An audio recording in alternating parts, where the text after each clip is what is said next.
반갑습니다. 사랑하고 존경하는 국민 여러분, 그리고 개혁국민정당 당원 동지 여러분, 오늘 우리는 새로운 역사를 써내려갑니다. 부패한 돈이 아니라 당원이 내는 깨끗한 돈으로 움직이는 정당, 정치 몰입회가 아니라 생활인이 움직이는 정당, 그리고 무엇보다도 국민 두려워할 줄 아는 정당, 개혁국민정당의 첫 발을 힘차게 내딛습니다.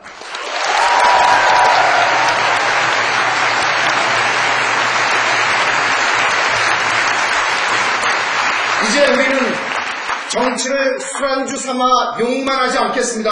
우리 스스로 정치를 바꿔나가겠습니다. 평생을 함께할 정당, 아이들 보기에 떳떳한 정정당당한 정치를 펼쳐나가겠습니다.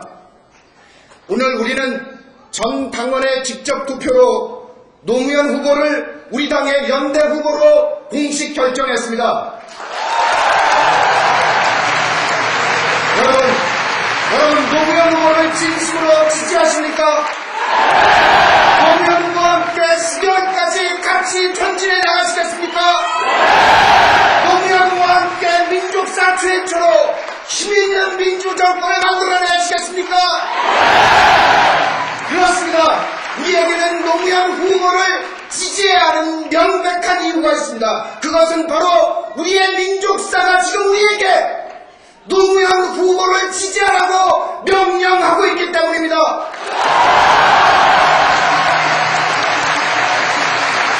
우리는 오늘부터 건국일의 세 번째 국민혁명을 시작해야 합니다. 첫 번째 국민혁명 4.19는 5.16의 군합발에 짓밟히고 말았습니다.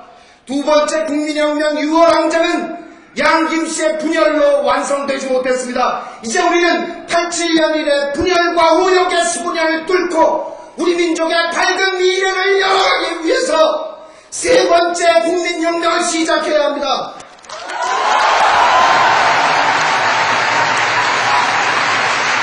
지난 4월 국민경선은 그 첫 번째 신호탄이었습니다. 시커멓게 타버린 우리 가슴 속에서 다시 피어올린 희망의 불꽃이었습니다. 민주주의란 대통령을 국민의 손으로 직접 뽑는 정치적인 제도만을 얘기하는 것이 아닙니다. 재벌 중심의 경제정책이 아니라 이 재벌 중심의 경제정책으로 한줌도 되지 않는 특권 부패층을 만들어낼 것이 아니라 중산층과 서민을 위한 경제정책을 펼치라는 얘기입니다. 지역으로 나뉘어서 집단 패싸움을 하는 것이 아니라 정책으로 토론하는 나라를 만들자는 것입니다. 냉전적 싸움으로 민족을 분열시킬 것이 아니라 평화를 정착시키고 민족의 번영을 추구하는 나라를 만들자는 얘기입니다.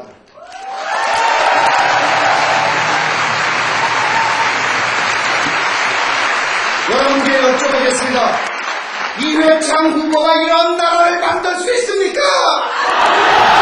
정몽준 후보가 이런 나라를 만들 수 있습니까? 맞습니다. 그래서 우리의 민족사는 지금 우리에게 노무현 후보와 함께 세 번째 국민혁명을 시작하라고 명령하고 있는 것입니다.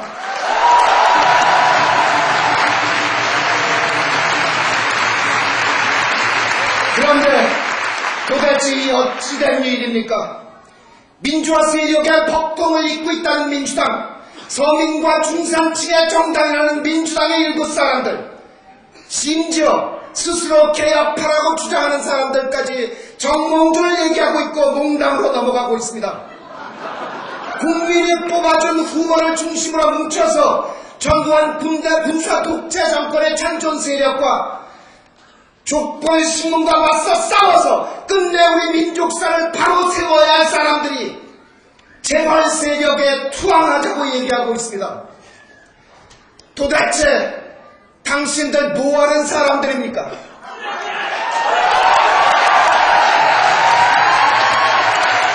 당신들에게는 우리 민족의 역사가 보이지 않는단 말입니까?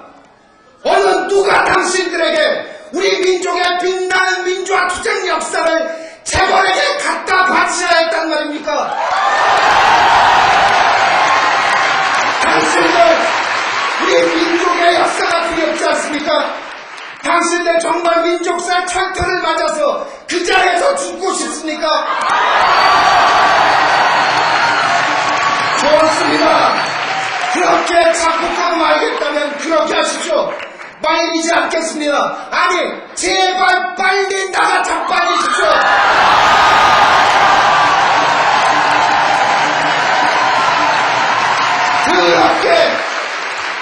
그렇게 똥 싸질 누워서 퍼질러 앉아있지 말고 깨끗하게 이 역사에서 사라지라 이 말입니다.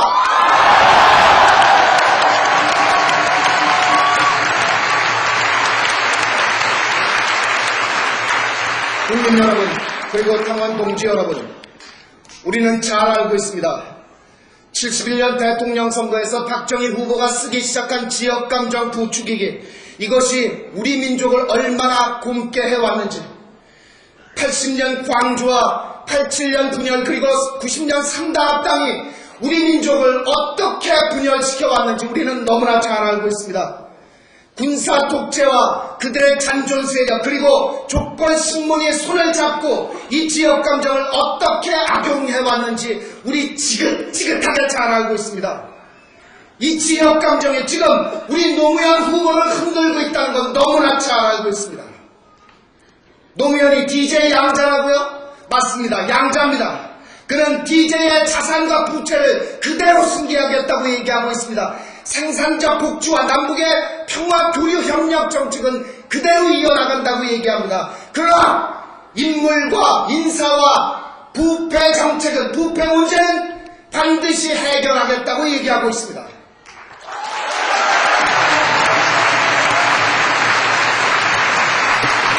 그렇지만 우리 좀 더 솔직하게 얘기해 봅시다. 솔직히 문제가 되는 것은 그 정책이 아니죠. DJ가 미워 죽겠는데 옳았구나, 저 인간 썩었구나. 그런데 노 후보가 당선되면 부패를 척결하지 않을 것 같아서 싫으신 것이죠. 국민 여러분 기억해 보십시오. 지난 8월 노 후보가 한나라당에게 법무부 장관을 추천하라고 제안했습니다. 법무부 장관 뭐 하는 자리죠? 검찰총장을 임명합니다. 검찰총장 부패를 수사하는 자리입니다. 이게 무슨 얘기죠? DJ가 현역 대통령에 있는데 그에게 부패 혐의가 있다면 너희들 한나라당 지금부터 수사해봐라 이겁니다.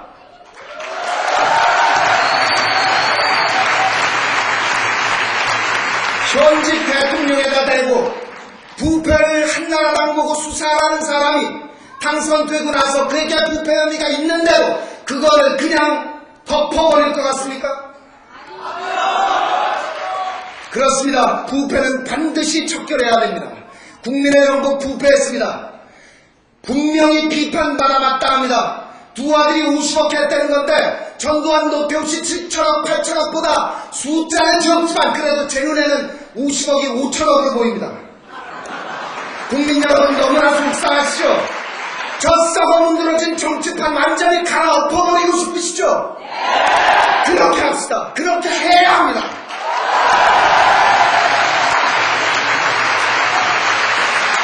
부패는 정경유착에서 시작됩니다. 이건 찍어냅시다. 정경유착은 선거에서 시작됩니다. 선거 때마다 재벌로부터 수십억 수백억 받아 챙기고 당선된 다음에 감멸하고 부패입니다. 그러면 누가 어떻게 부패를 척결할 것이냐, 이걸 생각해보자는 말씀입니다. 바늘 도둑이 소도둑 된다고 해쳐먹은 놈들 노냥 해쳐먹습니다. 지금 한나라당의 뿌리가 어디죠? 그전에 신한국당, 그전에 민자당, 그전에 민정당입니다. 전두환 노태우가 해쳐먹은 7, 8천억 다 어디 갔습니까? 지금 한나라당의 중심 세력을 이루고 있는 민정계 사람들, 그 돈 받아 정치해놓은 사람들입니다. 그런데 한나라당이 부패를 척결한다고요? 속아웃습니다.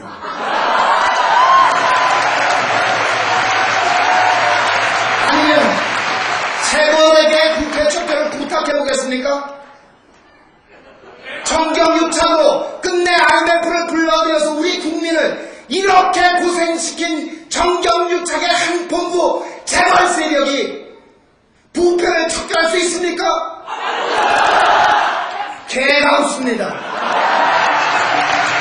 자, 우리 노무현 후보 어떻습니까?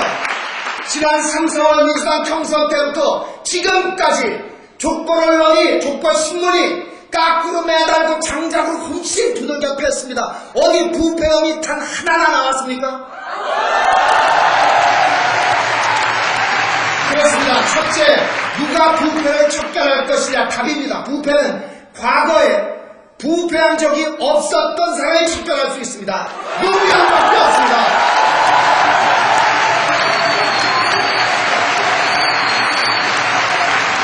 두 번째, 앞으로 어떻게 부패를 척결할 것이냐 이겁니다. 답입니다. 선거할 때 부정한 돈을 받지 않아야 됩니다. 우리 노무현 후보 법정 선거비 350억 안에서 선거를 치르겠다고 했습니다. 그것도 재벌로부터가 아니라 국민들로부터 10,000원씩 돼지 저금통 100만 개를 모아서 선거를 치르겠다고 얘기합니다. 그것도 비용을 매일매일 인터넷에 공개하겠다는 겁니다.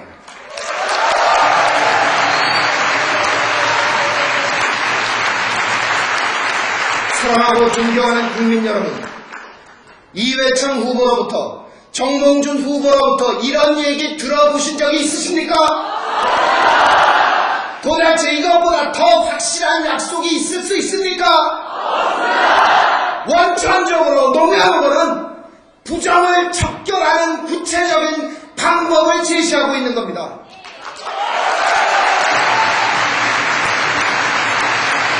자, 이제 우리가 나서야 합니다. 우리 국민이 나서서 한 푼 두 푼 모아서 선거를 치러야 합니다. 우리가 깨끗한 돈으로 정치를 깨끗하게 만들어줘야 됩니다.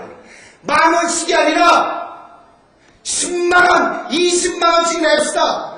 저 돈을 준비해왔습니다. 형편이 되는 사람들은,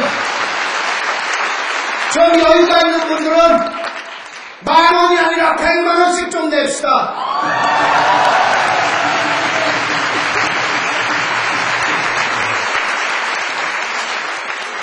국민 여러분, 그리고 당원 동지 여러분, 우리의 국민후보 노무현, 군사 찬존 세력과 군사 독재 찬존 세력과 족벌신문의 공격으로 그 스스로 자신 있다고 얘기하고 있지만 온몸에 피멍이 든 채 속으로 피눈물을 흘리고 있습니다. 다 찢어진 민주당 깃발 들고 서 있습니다. 애초에 이 깃발을 만들어 세울 때 달려들었던 사람들이 마치 개떼처럼 달려들어서 스스로 자기 깃발을 찢어발기고 있습니다. 그렇게 찢어발기는 동안 이 깃발 더 한 번 본 적 없는 우리 노무현 후보는, 이 우직한 사람은 그래도 그것이 민주화 세력의 법통을 잇고 있는 깃발이라면서 손에서 놓지 않고 벌판에 서서 비바람을 맞고 있습니다.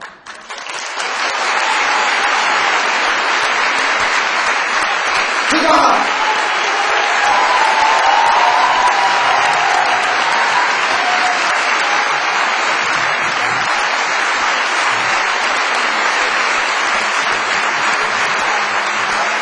노무현 후보 당당하게 얘기합니다.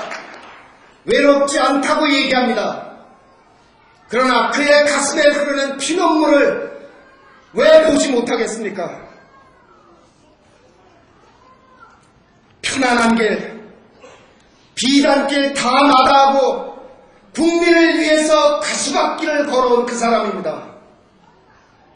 지역 감정의 저 높은 벽을 향해서 재벌이 진이기며 저항해온 사람, 그렇게 처참하게 깨지고도 농부는 밭을 탓하지 않는다면서 우리를 울린 사람입니다.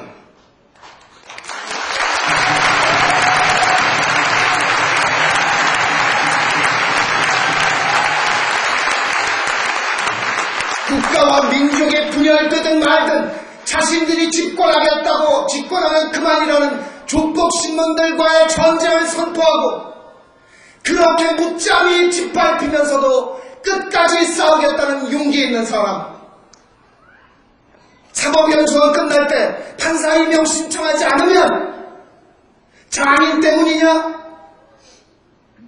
아내가 시댁에 눈총받을까 두려워 아내를 위해 먼저 판사로 시작한 사람입니다.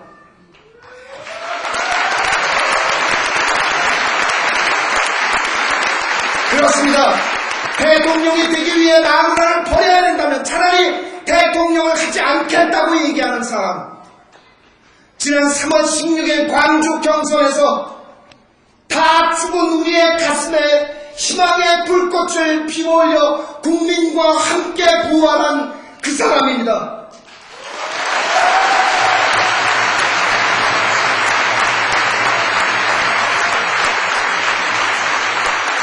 바로 그 사람이 지금 피눈물을 흘리고 있습니다. 맞습니다. 그가 실수한 것도 있고 아쉬웠던 부분도 있습니다. 그렇지만 87년에 양김의 분열만큼 그렇게 그게 잘못된 일입니까? 87년에 양김이 싸우는 걸 보면서 이러면 지는데 국민들은 다 아는데 지들만 이긴다고 끝까지 우기다가 민족사를 쓰레기통에 처박은 양김만큼 잘못한 일입니까? 그런데 왜들 이러십니까? 비판적 지지도 필요 없고 후보 단일화도 필요 없고 독자 후보도 필요 없습니다. 우리 역사가 요구하는 후보는 지금 노무현밖에 없지 않습니까?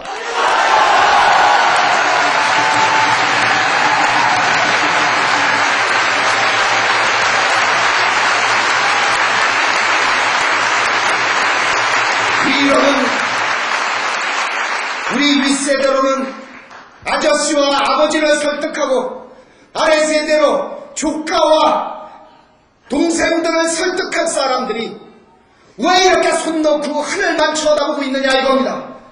우리 모두 힘을 합쳐 우리 역사상 최초로 힘있는 민주 정권을 만들어내야 하지 않겠습니까 여러분?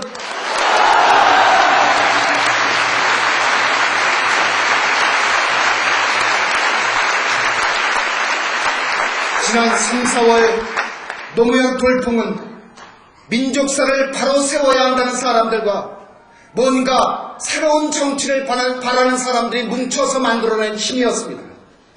정풍은 새로운 정치를 바라는 사람들이 빙긋빙긋 웃는 모습에 현혹돼서 잠시 그곳에 머물러 있을 뿐입니다. 그들을 돌려 세워야 합니다. 바로 우리가 나서서 새로운 정치를 보여서 그들을 노무에게 돌려 세워야 합니다. 노무현 후보, 아무리 걸레 조각이라도 저 민주당 깃발 왼선에서 내려놓을 수 없습니다. 우리 잘 압니다.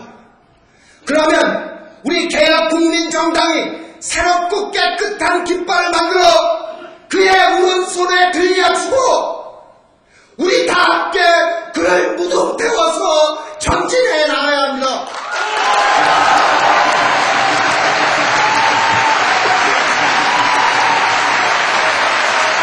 그 깃발에 시정착된 정치 무리배들의 손이 감히 닿지 못하도록 그 무덤을 하늘 높이 지켜 세워서 끝까지 가야 합니다.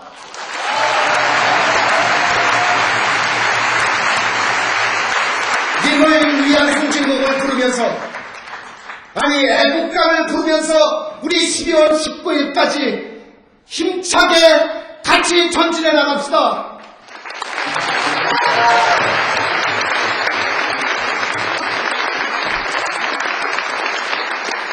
존경하는 상원 동지 여러분, 역사가 다시 우리를 부르고 있습니다. 먼저 떠나가신 수많은 영혼들이 지금 우리를 내려다보고 계십니다. 김구 선생님, 장준하 선생님, 전태일 열사, 박종철 열사, 이한열 열사가 지금 지켜보고 있습니다.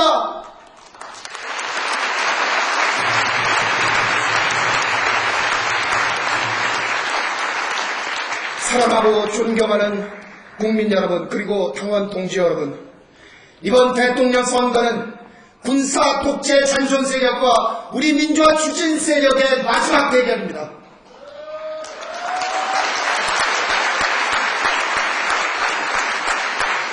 여러분께 마지막으로 여쭙겠습니다. 여러분은 끝내 IMF를 불러서 국민을 고통에 몰아넣었던 특권과 재벌의 정권을 원하십니까? 그러면 서민과 중산층의 눈물을 닦아줄 힘있는 민주서민 정권을 원하십니까? 여러분은 지역감정을 부추기는 국민 분열을 원하십니까? 그러면 지역감정을 극복할 국민 통합을 원하십니까? 여러분은 냉정적인 사고로 민족의 에너지를 소진하는 민족 분열을 원하십니까? 그러면 남북 간의 화해를 정착시킬, 평화를 정착시킬 민족의 번영을 원하십니까? 더 이상 소리를 낼 수 없습니다. 이제 저는 여러분 앞에